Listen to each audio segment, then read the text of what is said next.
Je m'appelle Greg Braden et je souhaite vous parler de la vérité profonde sur notre origine, notre histoire, notre destin et notre sort. Dans notre dernier épisode, nous avons identifié la découverte scientifique d'un champ d'énergie, une matrice réelle qui fonctionne de trois manières très précises. Cette matrice, premièrement, est le contenant de l'univers lui-même et de tout ce qui peut se produire dans l'univers. Deuxièmement, c'est le pont entre nos mondes intérieurs et extérieurs. Tout ce qui se passe dans nos pensées, nos sentiments, nos émotions et nos croyances est transmis au monde au-delà de nos corps par ce champ. Troisièmement, le miroir. Ce champ agit comme un miroir dans le monde pour ce que nous revendiquons comme vrai dans nos croyances les plus profondes, parfois inconscientes. Eh bien, les scientifiques ne se demandent plus si nous sommes connectés. Le champ nous dit que nous le sommes. La question est maintenant à quel point sommes-nous connectés? Quelle influence avons-nous réellement dans le monde à travers ce champ? Eh bien, il y a deux expériences scientifiques très futuristes qui nous emmènent des années-lumière au-delà de tout ce que nous pensions autrefois possible en science. Je veux les partager avec vous. Ce qu'elles montrent cependant ouvre la porte à une possibilité avec laquelle la science moderne lutte actuellement. Alors jetons un coup d'œil à ces deux expériences. La première a été publiée dans le bulletin de l'Institut de physique de Lebedev en Russie en 1992, et l'expérience commence par quelque chose d'apparemment très innocent. Un récipient en verre d'où tout l'air a été complètement retiré pour créer ce que nous appelons un vide. Un vide implique que ce récipient est vide, mais nous savons qu'il n'est pas complètement vide, car il reste encore de petits photons de lumière dans ce récipient, et les scientifiques le savent.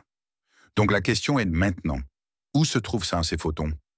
Ils veulent établir une ligne de base et voir où se trouvent les photons à ce moment-là. Donc, dans la première partie de cette expérience, ils retirent l'air du récipient et mesurent ensuite où se trouvent ces photons dans le récipient. Sont-ils tous regroupés au fond? Flottent-ils à l'intérieur? Sont-ils tous collés au bord? Et ce qu'ils ont trouvé n'était pas une surprise. Le récipient a montré que ces photons sont complètement aléatoires. Ils sont complètement aléatoires. D'ailleurs, ce sont les mêmes types de photons, les particules de matière qui composent l'atome lui-même que nous avons décrit dans le dernier épisode. Donc, nous traitons ces particules fondamentales de la matière dont notre monde est fait, et c'est important. Ainsi, les scientifiques ont découvert que la distribution des photons dans ce récipient est complètement aléatoire, sans surprise. C'est ce qu'ils attendaient. La prochaine étape de cette expérience est ce qui rend l'expérience fascinante. Ce que je trouve vraiment fascinant, c'est la pensée des scientifiques qui a rendu cela possible. Pour un scientifique formé selon la méthode scientifique, basée sur toutes ces fausses hypothèses que nous avons vues plus tôt dans ce programme, ces hypothèses de séparation, pour que le scientifique sorte de cette boîte de pensée et commence à poser de nouvelles questions, comme « Et si nos hypothèses étaient erronées? Que nous dirait cela sur notre monde ?»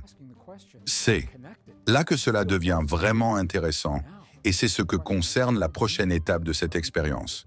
Parce que ce que les scientifiques ont fait, c'est qu'ils ont introduit dans le récipient où les photons étaient complètement aléatoires de l'ADN humain.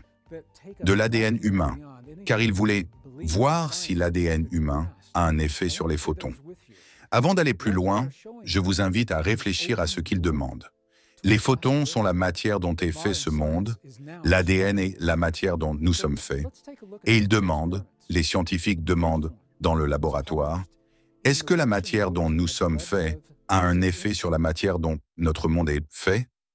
C'est là que ça commence à ressembler à de la science-fiction, ou au moins à quelque chose qu'un yogi avancé pourrait manipuler. Mais nous sommes dans un laboratoire scientifique certifié, ce sont ces questions qui y sont posées. Donc voici ce qu'ils ont fait. Ils ont pris de l'ADN humain et l'ont placé dans le récipient. Puis ils ont mesuré l'ADN à nouveau pour voir ce qui se passerait, et ils ont mesuré les photons à nouveau pour voir ce qui se passerait, et les résultats de cette expérience ont changé la façon dont nous avons été conditionnés à penser à nous-mêmes et au monde. Car les photons sont passés de complètement aléatoires lorsqu'ils ont été mesurés pour la première fois à ordonnée en présence de l'ADN humain. Les photons ne sont plus aléatoires. Ils sont ordonnés. Ils suivent précisément la géométrie de l'ADN. L'ADN avait un effet direct sur les photons. La matière dont nous sommes faits a un effet direct sur la matière dont notre monde est fait, tout comme certaines de nos plus anciennes et précieuses traditions spirituelles et indigènes nous l'ont toujours dit, que nous sommes connectés au monde. Donc c'est la première expérience. L'ADN humain a un effet mesurable sur la matière dont est fait notre monde. Et je veux que vous voyiez comment les scientifiques réagissent à cela. Donc je vais vous lire directement dans le journal Nanobiology, publié en 1995, la façon dont les scientifiques décrivent cela. Ils ont dit que les photons étaient décrits comme se comportant, et c'est une citation, de manière surprenante et contre-intuitive. C'est contre-intuitif parce que la pensée scientifique est que tout est séparé de tout le reste et qu'il n'y a rien pour transmettre un effet de l'ADN à la matière. C'est pourquoi c'est contre-intuitif pour la science. Mais la prochaine étape est ce que je trouve particulièrement intéressant. Nous vous invitons à écouter le langage. Il dit « Nous sommes forcés d'accepter la possibilité ». Ils disent qu'ils sont forcés. Ils ne disent pas qu'il semble que, ou qu'il apparaît que, ou que c'est ce que nous avons trouvé. Ils disent « Nous sommes forcés d'accepter la possibilité qu'un nouveau champ d'énergie soit excité par l'ADN ». Eh bien, je pense que nous savons que ce n'est pas un nouveau champ, c'est un champ qui existe depuis très longtemps. C'est simplement que nous commençons à reconnaître ce champ et ce qu'il signifie pour nous. Donc le résumé de cette deuxième expérience est que la science confirme maintenant que l'ADN humain influence la matière dont notre monde est fait à travers les photons, en communiquant directement par le biais du champ. C'est un grand élément, mais maintenant passons à la deuxième expérience. Cette expérience a été publiée dans le Journal of Scientific Exploration en 1994. Elle commence par de l'ADN humain une fois de plus, et il s'agit d'un type d'ADN humain très précis, provenant de cordons ombilicaux de nouveau-nés, car cet ADN est ce qu'on appelle de l'ADN très pur. Il n'a pas été érodé par le temps, comme cela se produit à mesure que nous vieillissons. Donc c'est un type d'ADN très pur, et l'ADN est isolé dans un récipient. Et il est enfermé dans un autre récipient pour s'assurer qu'il n'y a pas d'autres influences extérieures qui influencent l'ADN. Donc voici l'expérience. Cet ADN très unique est maintenant placé dans le champ du cœur humain que nous avons décrit dans un épisode précédent. Chaque cœur humain, souvenez-vous, a un champ d'énergie qui s'étend au-delà du cœur physique sur une distance de 1,5 à 2,5 mètres. Et ce champ est un champ électrique et magnétique que nous pouvons mesurer avec un équipement conventionnel. Donc la question est de savoir si ce champ influence l'ADN par les émotions d'une autre personne. Nos émotions peuvent-elles réellement influencer l'ADN dans nos corps? Avant de vous expliquer l'expérience, permettez-moi de partager un peu sur l'importance de cela. L'ADN humain, lorsqu'il est dans nos cellules, est enroulé de manière très spécifique, et ce que les scientifiques ont découvert, c'est qu'en présence de certaines émotions que nous appellerions émotions négatives.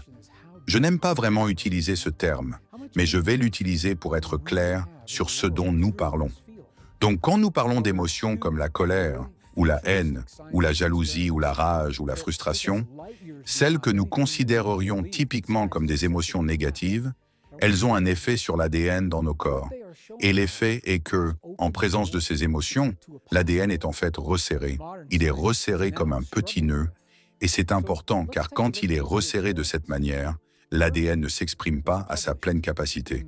Donc les émotions négatives resserrent la spirale et empêchent l'ADN de s'exprimer à sa pleine capacité, que ce soit notre réponse immunitaire, nos hormones anti-âge ou quoi que ce soit d'autre. L'ADN ne peut tout simplement pas faire pleinement ce pour quoi il est conçu. Donc à partir de cette description, vous pouvez probablement imaginer ce que font les émotions positives. Les émotions positives, en fait, détendent l'ADN. Elles détendent l'ADN. Donc ces émotions de compassion, de gratitude, d'appréciation, par exemple, ces types d'émotions relaxent en fait l'ADN dans nos corps et permettent cette pleine expression. Sachant cela, les scientifiques voulaient voir quel effet les émotions humaines d'une personne auraient sur l'ADN qui n'est pas dans le corps de cette personne, mais dans ce récipient spécial qui a été conçu. C'est l'expérience. Voici ce qu'ils ont trouvé.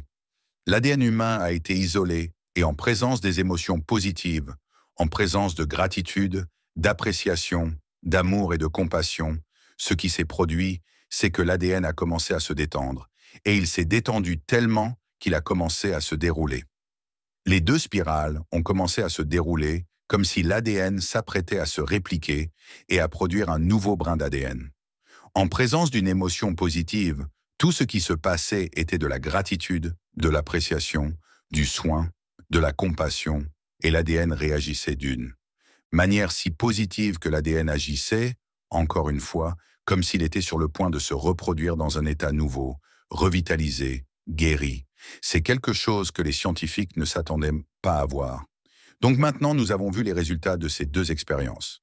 En présence d'une émotion positive, l'ADN est détendu en présence d'émotions négatives comme la colère, la haine, la jalousie, la rage. L'ADN est resserré comme un petit nœud, il est enroulé très très serré et cela dit aux scientifiques quelque chose que nous n'avons jamais vu démontrer dans des conditions de laboratoire auparavant. Anecdotique peut-être, mais c'est la première fois dans un environnement de laboratoire que nous pouvions réellement voir l'émotion humaine, intentionnellement créée par ceux qui sont formés pour créer des émotions très spécifiques et des qualités très spécifiques d'émotion. L'émotion humaine changeait la forme de l'ADN. Elle changeait la capacité de l'ADN à s'exprimer pleinement, peu importe ce que cet ADN est en train d'exprimer. Donc je vais partager avec vous maintenant directement. Je veux que vous entendiez des scientifiques cette citation. Les individus formés à ressentir de l'amour profond et de l'appréciation étaient capables de changer intentionnellement la forme de l'ADN dans leur corps. Et ils ont ajouté que l'émotion humaine produit des effets qui défient les lois conventionnelles de la physique. Qu'est-ce que ces résultats nous disent?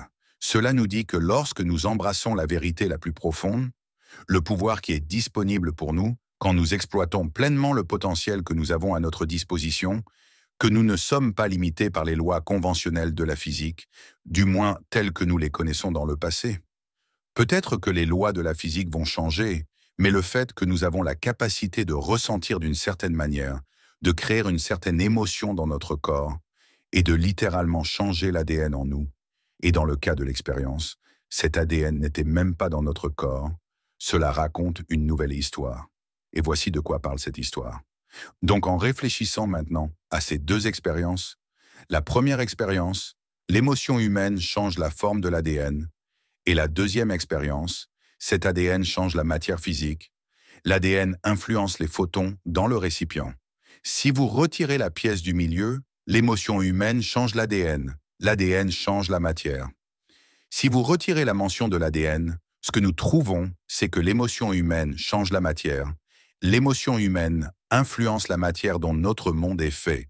Et à mesure que nous apprenons à embrasser les qualités de ressentir et d'émotion qui changent l'ADN dans nos corps, non seulement cela influence la guérison dans notre propre corps, comme vous le verrez dans les épisodes futurs, non seulement cela influence l'ADN de manière supplémentaire que vous verrez dans les épisodes futurs, cela exploite littéralement, cela influence la matière dont notre monde est fait de manière qui semble surhumaine.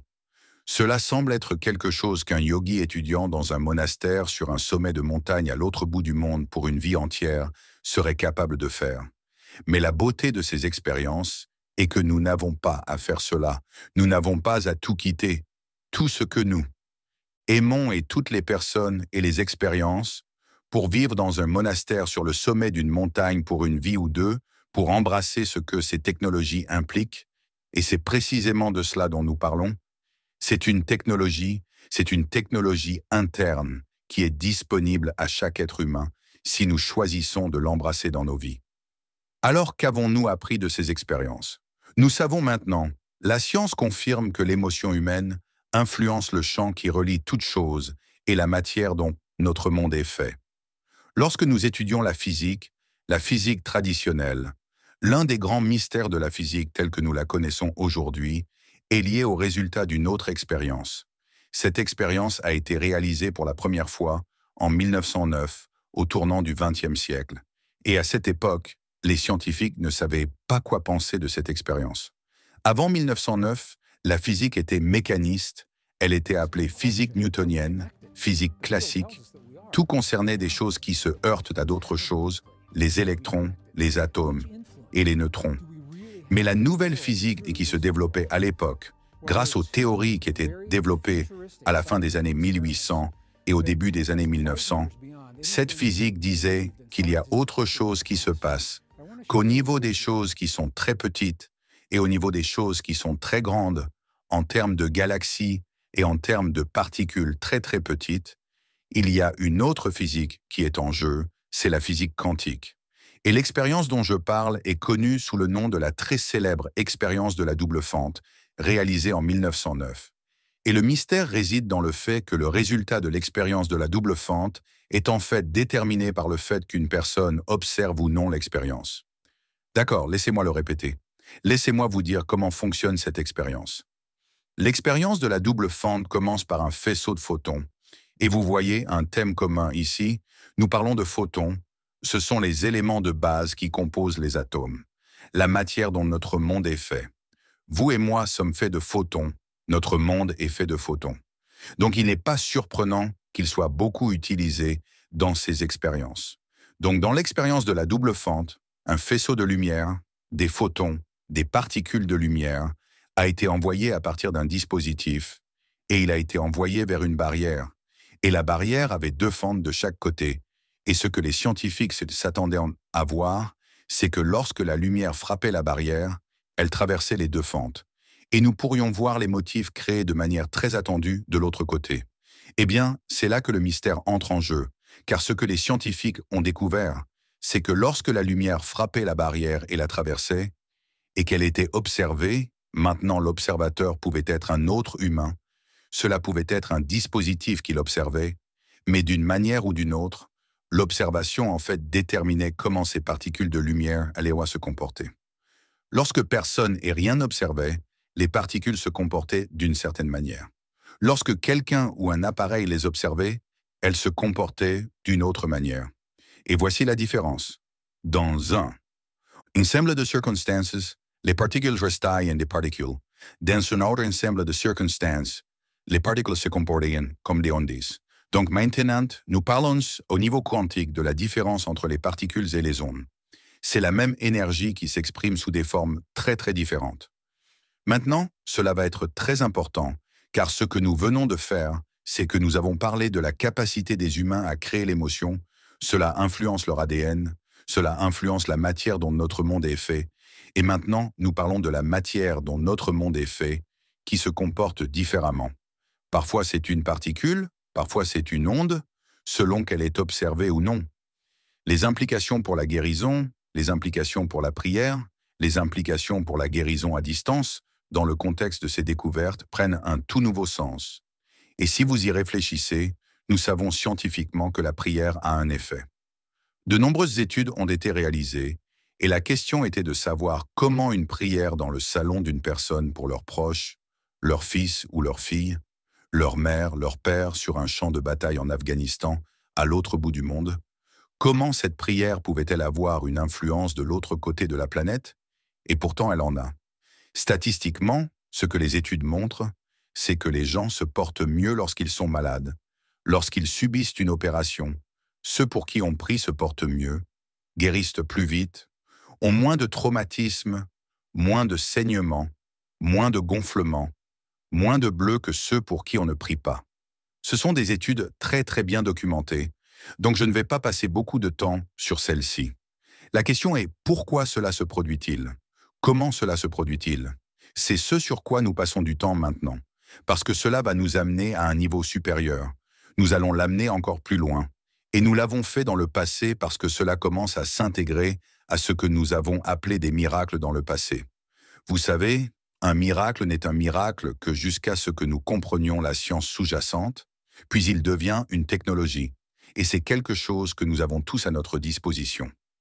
Bien que l'effet de l'observateur ait été documenté pour la première fois lors des premières expériences de la double fente au début du XXe siècle, comme cela se produit souvent avec ces expériences très importantes, cette expérience particulière a été répétée plus tard dans le siècle en utilisant des équipements encore meilleurs, avec de nouvelles idées et de nouvelles compréhensions, et j'aimerais partager avec vous précisément le langage exact de ce que les scientifiques du Weizmann Research Institute ont découvert lorsqu'ils ont répété l'expérience de la double fente en 1998. Les gros titres scientifiques dans le monde entier ont rapporté cette expérience, et ils disaient, et je cite, « Les chercheurs de l'Institut Weizmann de sciences ont réalisé une expérience très contrôlée, démontrant comment un faisceau d'électrons, donc ce sont des particules quantiques, Un faisceau d'électrons est affecté par l'acte d'être observé. Mais encore plus que cela, cet effet d'observation qui avait été noté au début du siècle, écoutez cela. Écoutez la nouvelle partie de cette découverte. Les scientifiques ont dit, je cite, « L'expérience a révélé que plus la quantité d'observation est grande, plus l'influence de l'observateur sur ce qui se passe réellement est grande. » Fin de citation. Et cela a été rapporté dans le très prestigieux journal Nature, le 26 février 1998, volume 391, si vous voulez le vérifier vous-même. Cette expérience nous dit que non seulement nous sommes intimement mêlés au monde qui nous entoure, et au monde en nous, mais que plus nous nous concentrons, plus notre attention est grande.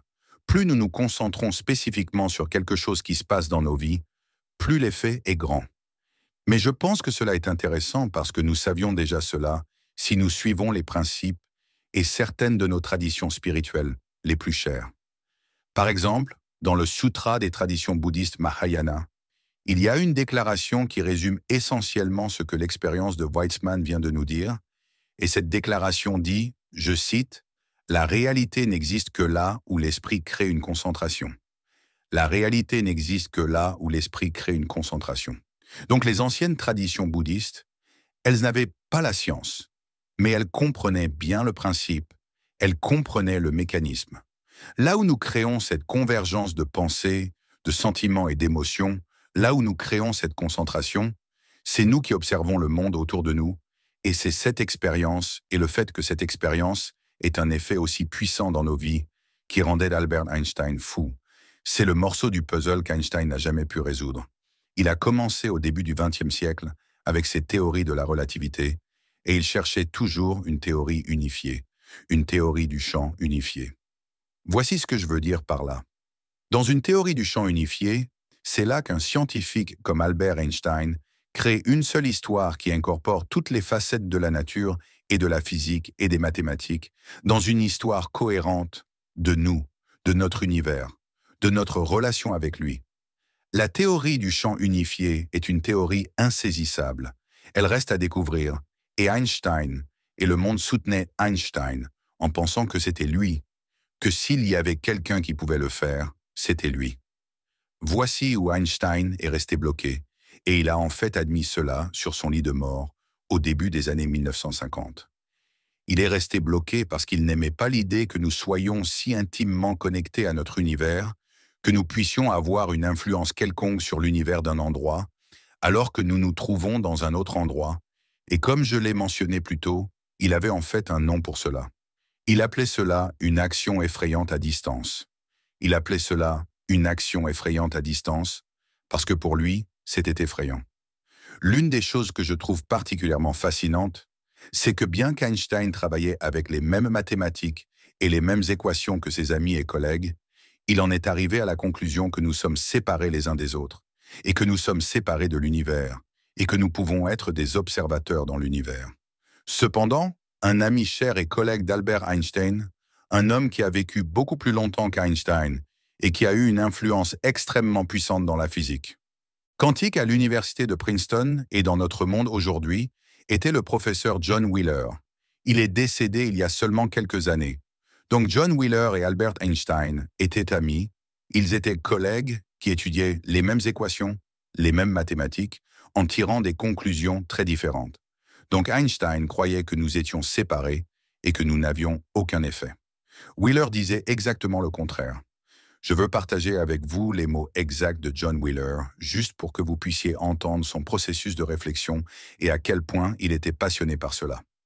John Wheeler disait « Nous avions cette vieille idée qu'il y a un univers quelque part là-bas et qu'ici se trouve l'homme, qu'il appelait l'observateur, protégé en toute sécurité de l'univers par ce qu'il appelait une plaque de verre de 15 cm d'épaisseur. D'accord, ce n'est pas vraiment du verre, mais c'est sa façon de dire qu'il y avait quelque chose entre nous et l'univers là-bas.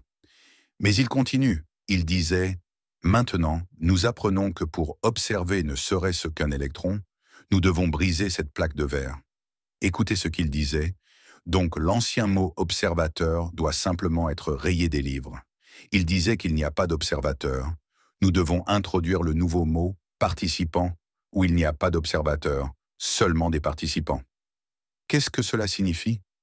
Je vais juste très rapidement résumer cette idée, pourquoi elle est si puissante dans nos vies, car ce que John Wheeler vient de dire nous dit que nous ne trouverons jamais la plus petite particule de matière, peu importe combien d'atomes et de particules quantiques nous cassons les uns contre les autres, et décomposons en un nombre infini de morceaux pour chercher des morceaux toujours plus petits, et nous ne trouverons jamais la bordure de l'univers. Peu importe jusqu'où nous regardons à la limite du cosmos, et peu importe à quel point notre équipement est technologiquement sophistiqué. Et voici la raison pour laquelle ce que John Wheeler vient de nous dire est que chaque endroit où nous regardons dans l'univers, chaque endroit où nous regardons dans la nature, avec l'attente que quelque chose soit là pour que nous le voyions, l'attente est le principe qui mettra quelque chose là pour que nous le voyions. Donc peu importe la profondeur, peu importe la distance, tant que nous regardons, l'acte de regarder est l'acte de création qui assure qu'il y aura toujours quelque chose là pour que nous le voyions. Donc ce que nous venons de voir, ce sont les expériences basées sur la science dans une application réelle de ces expériences, qui non seulement confirment que nous sommes profondément connectés au monde, mais qui confirment aussi que cette connexion est si fondamentale qu'elle commence au cœur même de notre existence, avec notre ADN, où nous interagissons avec la vie et la réalité elle-même. Dans notre prochain épisode, nous allons aller un peu plus loin. Nous découvrirons que la source de notre connexion est directement liée à l'origine de l'ADN dans nos corps, et c'est ce qui nous distingue de toute autre forme de vie. Merci de m'avoir rejoint pour ce programme aujourd'hui, et assurez-vous de regarder notre prochain tout nouvel épisode de Missing Links, la vérité profonde sur notre origine, notre histoire, notre destin et notre sort.